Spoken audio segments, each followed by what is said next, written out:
Despite her parents divorcing when she was 6, Carole Lombard did not seem to have a particularly painful life. It was almost as if she saved up all of her personal tragedy for the one devastating incident that ended her life prematurely on the 16th of January 1942.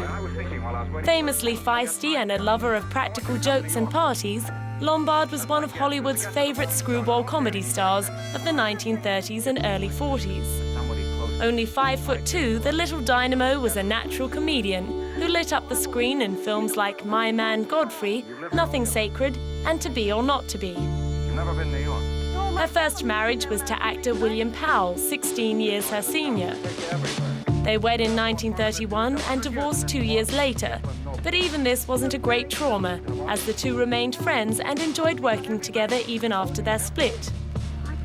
Bill Powell is the only intelligent actor I've ever met, was her opinion on the matter. A couple of years later, though, she fell for the king of Hollywood, Clark Gable, and for a few years knew what it was like to be the other woman, and all the difficulties that can entail. But in March 1939, Gable finally divorced his second wife, Rhea Langham, and within 3 weeks, he and Carole were wed. Though Gable was to marry 5 times in all, everyone who knew him and Carole believed that she was the love of his life. They called each other Ma and Pa, moved to a ranch in the San Fernando Valley, and lived happily there together. He continued to be known as a philanderer, but the level-headed Carole generally took it in her stride.